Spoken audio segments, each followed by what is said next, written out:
Hello friends, welcome to my YouTube channel. So guys, मैं पहले ही clear कर देना चाहता हूं कि आज आप लोगों का एसएससी सीएचएसएल का कोई भी एग्ज़ाम नहीं है। ये वीडियो मैं उन बच्चों के लिए लाया हूं जिन बच्चों का आने वाली शिफ्टों में एग्ज़ाम लगा हुआ है। तो वीडियो काफ़ी इंपॉर्टेंट है आप लोगों के लिए, तो इस वीडियो को पूरा ज़रूर देखिए। वीडियो अच्छा लगे तो प्लीज़ वीडियो को लाइक और शेयर ज़रूर करें। और जो भी हमारे नए बच्चे हैं, जिन बच्चों ने चैनल को सब्सक्राइब नहीं किया है, तो प्लीज़ चैनल को सब्सक्राइब करके नोटिफिकेशन बेल ऑन करना ना भूलें। तो चलिए वीडियो को स्टार्ट करते हैं। पहला क्वेश्चन, 7वीं पंचवर्षीय योजना में कौन सी योजना शुरू हुई थी? तो देखिए, 7वीं पंचवर्षीय योजना में इंदिरा आवास योजना, जवाहर रोजगार योजना और नेहरू रोजगार योजना, ये 3 योजना जो है ना 7वीं पंचवर्षीय योजना में शुरू हुई थी। ये आपको ध्यान में रखना है। अगर हम बात करें 7वीं पंचवर्षीय योजना की, तो देखिए राजीव गांधी के नेतृत्व में इसकी अवधि 1985 से 1990 तक थी। ये आपको फैक्ट ध्यान में रखना है। इस योजना के उद्देश्यों में एक आत्मनिर्भर अर्थव्यवस्था की स्थापना, उत्पादक रोजगार के अवसर और प्रौद्योगिकी का उन्नयन शामिल है। ये भी आपको ध्यान में रखना है। योजना का उद्देश्य खाद्यान्न उत्पादन में तेजी लाना, रोजगार के अवसरों में वृद्धि करना और खाद्य कार्य और उत्पादकता पर ध्यान केंद्रित करते हुए उत्पादकता बढ़ाना था। ये भी आपको ध्यान में रखना है। पहली बार निजी क्षेत्र को सार्वजनिक क्षेत्र पर प्राथमिकता मिली है। ये भी आपको ध्यान में रखना है। अगला क्वेश्चन, 32वां बिहारी पुरस्कार किसे प्राप्त हुआ था? तो 32वां बिहारी पुरस्कार प्रोफेसर माधव हाड़ा को प्राप्त हुआ था। बात करेंगे प्रोफेसर माधव हाड़ा की। 32वां बिहारी पुरस्कार प्रोफेसर माधव हाड़ा को उनकी 2015 की साहित्यिक आलोचना पुस्तक पचरंग छोला पहाड़ शकीरी प्रदान किया गया था। ये आपको ध्यान में रखना है, ठीक है। अगला क्वेश्चन देखिएगा, निम्न में से देव समाज के संस्थापक कौन है? देव समाज के संस्थापक थे शिव नारायण अग्नोत्री। तो शिव नारायण अग्नोत्री आपका करेक्ट आंसर हो जाएगा। बात करेंगे शिव नारायण अग्नोत्री की, तो शिव नारायण अग्नोत्री जो है ना, ये देव समाज के संस्थापक थे। वे 1887 तक ब्रह्म समाज के एक सक्रिय सदस्य थे, जिसके बाद उन्होंने इसे छोड़ दिया और फरवरी 1887 में देव समाज का गठन किया। देव समाज का मूल उद्देश्य लोगों के रंग, पंथ, जाति या देश में भेद किए बिना सभी वर्गों के लोगों में विचारों, कार्यों और भाषा, सच्चाई और अच्छाई का प्रचार करना है। ये भी आपको ध्यान में रखना है। अगला क्वेश्चन, निम्नलिखित में से कौन ब्रह्मपुत्र नदी की सहायक नदी नहीं है? देखिए, टोस नदी जो है ना, ये ब्रह्मपुत्र की सहायक नदी नहीं है। ये आपको ध्यान रखना है। बात कर लेते हैं टोस नदी की। तो देखिए, टोस नदी एक प्रमुख 12मासी हिमालय नदी है जो उत्तराखंड के गढ़वाल संभाग से होकर बहती है। ये आपको ध्यान रखना है और हिमाचल प्रदेश को स्पर्श करके जाती है। ये भी फैक्ट आपको ध्यान में रखना है। दूसरी बात, यह यमुना नदी की सबसे बड़ी सहायक नदी है। यह भी फैक्ट आपको ध्यान में रखना है। इसकी लंबाई की अगर हम बात करें तो इसकी जो लंबाई है ना 148 किलोमीटर है। इस नदी का जो उद्गम है ना बंदरपूछ पर्वत है। यह भी आपको ध्यान रखना है। टोस नदी उत्तराखंड में देहरादून शहर के पास कलसी के नीचे बहती है। यह भी फैक्ट आपको ध्यान में रखना है। अगला क्वेश्चन देखिएगा भाई, भारत के वर्तमान केंद्रीय सतर्कता आयुक्त कौन बने? तो भारत के वर्तमान केंद्रीय सतर्कता आयुक्त बने प्रदीप कुमार श्रीवास्तव। तो प्रदीप कुमार श्रीवास्तव आपका करेक्ट आंसर हो जाएगा। इसमें देखिए, अरविंद कुमार जो है ना, ये सतर्कता आयुक्त के रूप में इन्होंने शपथ ग्रहण की और प्रवीण कुमार श्रीवास्तव और श्री अरविंद कुमार ने आज सतर्कता आयुक्त के रूप में शपथ ग्रहण की। केंद्रीय सतर्कता आयुक्त श्री सुरेश एन पटेल ने केंद्रीय सतर्कता आयोग सतर्कता भवन नई दिल्ली के कार्यालय में उन्हें शपथ दिलाई गई। यह भी आपको ध्यान में रखना है।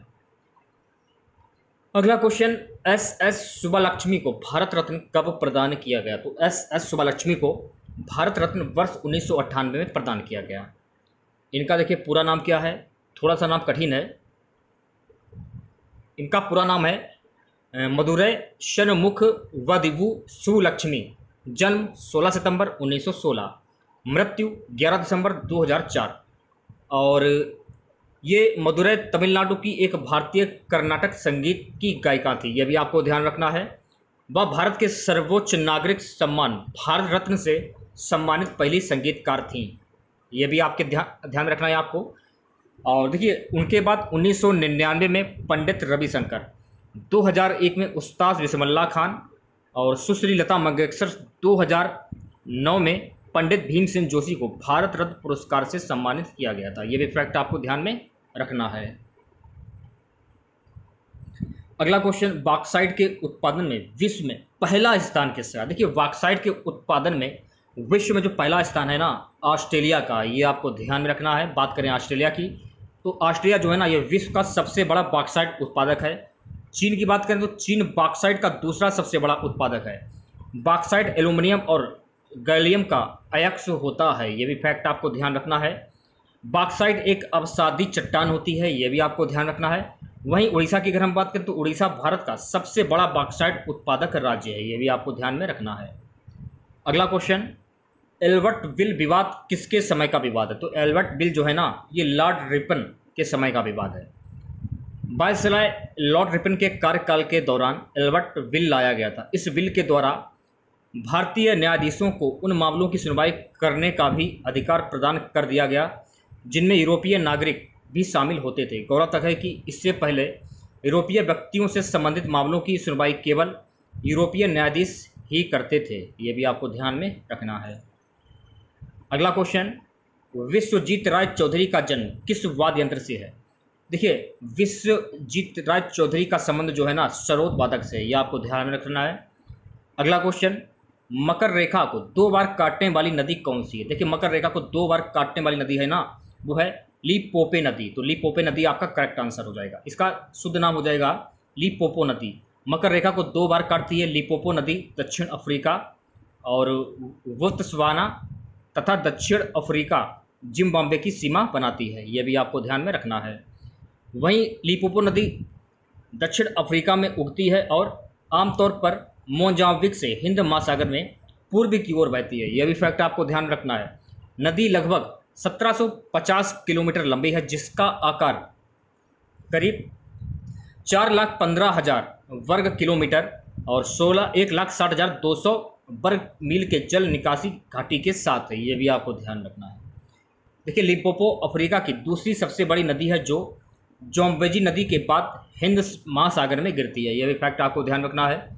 दूसरी बात, अफ्रीका में लिम्पोपो नदी मकर रेखा को 2 बार पार करती है, यह भी आपको ध्यान रखना है। अगला क्वेश्चन देखिएगा, निम्न में से वायरस के द्वारा होने वाला रोग कौन सा है? देखिए वायरस से होने वाला रोग है डिप्थीरिया, कुष्ठ रोग और हैजा। ये जो रोग है ना, वायरस से होने वाले रोग हैं, ये आपको ध्यान रखना है। वहीं अगर हम पोलियो की बात करें तो पोलियो वायरस के कारण होता है। पोलियो वायरस एक व्यक्ति से दूसरे व्यक्ति में फैलता है और संक्रमित व्यक्ति के मस्तिष्क और रीढ़ की हड्डी पर हमला कर सकता है, जिसमें लकवा हो सकता है, ये भी आपको ध्यान रखना है। देखिए बैक्टीरिया से होने वाली कुछ बीमारियां हैं तपेदिक, हैजा, टाइफाइड, कुष्ठ रोग और ट्रेटिप्स, यह भी आपको ध्यान रखना है।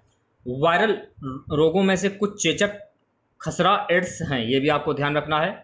प्रोटोजोआ के कारण होने वाले कुछ रोग मलेरिया हैं, ये भी आपको ध्यान रखना है। और कवक के कारण होने वाला रोग एथलीट फुट दाद है, ये भी फैक्ट आपको ध्यान रखना है। अगला क्वेश्चन, नागरिकता का उल्लेख किस भाग में किया गया? देखिए नागरिकता का जो उल्लेख है ना, भाग 2 में किया गया है। भारतीय संविधान के भाग 2 में नागरिकता का प्रावधान है। भाग 2 में अनुच्छेद 5 से 11 तक शामिल है, यह भी आपको ध्यान रखना है। वहीं अनुच्छेद 5 की अगर हम बात करें तो अनुच्छेद 5 में संविधान के प्रारंभ में नागरिकता शामिल है। अनुच्छेद 6 की अगर हम बात करें तो अनुच्छेद 6 में कुछ ऐसे व्यक्तियों की नागरिकता के अधिकार शामिल हैं जो पाकिस्तान से भारत आए हैं, ये भी आपको ध्यान रखना है। वहीं अनुच्छेद 8 में भारत के बाहर रहने वाले भारतीय मूल के कुछ व्यक्तियों की नागरिकता के अधिकार शामिल हैं, ये भी आपको ध्यान रखना है। ठीक है, अगला क्वेश्चन देखिएगा, निम्नलिखित में से चोल वंश के संस्थापक कौन थे? तो चोल वंश के संस्थापक थे विजयालय, ये आपको ध्यान रखना है। देखिए विजयालय चोल वंश का संस्थापक था। उनका जो शासनकाल है ना 850 से 870 ईस्वी पूर्व था, ये आपको ध्यान रखना है। देखिए विजयालय ने पांड्यों और पल्लवों के बीच युद्ध का लाभ उठाकर राजवंश की स्थापना की। उन्होंने एलंगो मुथियार से तंजावुर पर विजय प्राप्त की, जो मुथियार वंश का अंतिम शासक था। उनके बाद उनके जो बेटे थे आदित्य प्रथम, ये अगले राजा बने, यह भी आपको ध्यान रखना है। अगला क्वेश्चन, महिला टी20 विश्व कप 2023 का आयोजन कहाँ हुआ था? महिला टी20 विश्व कप का जो आयोजन है ना, दक्षिण अफ्रीका में हुआ था, तो दक्षिण अफ्रीका आपका करेक्ट आंसर हो जाएगा। 2023 आईसीसी महिला टी20 विश्व कप, आईसीसी महिला टी20 विश्व कप टूर्नामेंट का 8वां संस्करण जो है ना, ये 10 फरवरी और 26 फरवरी 2023 के भी दक्षिण अफ्रीका में आयोजित किया गया था। फाइनल केप टाउन में होता है, ये भी फैक्ट आपको ध्यान में रखना है। और फाइनल में मेजबान दक्षिण अफ्रीका को 19 रनों से हराकर ऑस्ट्रेलिया ने अपना छठा और लगातार तीसरा खिताब जीता, ये भी आपको ध्यान रखना, ठीक है। अगला क्वेश्चन, कॉमनवेल्थ गेम्स 2022 में भारत ने रजत पदक जीते, कुल 16 पदक जीते। कॉमनवेल्थ गेम्स 2022 में भारतीय एथलीटों ने कुल 61 पदक जीते, जिसमें 22 स्वर्ण, 16 रजत और 23 कांस्य पदक शामिल रहे, ये आपको ध्यान में रखना है, ठीक है। और संकेत सरगर बर्गम में पदक जीतने वाले पहले भारतीय थे जिन्होंने पुरुषों की 55 किलोग्राम भारोत्तोलन स्पर्धा में रजत पदक जीता था, ये भी आपको ध्यान रखना है। अगला क्वेश्चन, 10 कटहा लोक नृत्य का संबंध किस राज्य से? तो 10 कटहा लोक नृत्य का संबंध उड़ीसा से है, ये आपको ध्यान रखना है। अगला क्वेश्चन, एबल पुरस्कार 2022 का विजेता कौन बना? तो एबल पुरस्कार 2022 का विजेता डेनिस सुलेविन बने, तो डेनिस सुलेविन आपका करेक्ट आंसर हो जाएगा। देखिए, एबल पुरस्कार एक वार्षिक पुरस्कार है जो हर वर्ष नॉर्वे के राजा द्वारा एक व्यक्ति को प्रतिवर्ष दिया जाता है जिसने गणित के क्षेत्र में एक उल्लेखनीय काम किया है, और इसकी जो रकम होती है 60 लाख नॉर्वेजियन क्रोन है। यह पुरस्कार 2003 में शुरू हुआ था, ये भी आपको ध्यान में रखना है, ठीक है। अगला क्वेश्चन, बांग्ला फेस्टिवल किस जनजाति के द्वारा मनाया जाता है? तो बांग्ला फेस्टिवल जो है ना, गारो समुदाय के द्वारा मनाया जाता है। मेघालय में बांग्ला उत्सव मनाया जाता है, ये आपको ध्यान रखना है। इसे 100 ड्रम महोत्सव के रूप में भी जाना जाता है।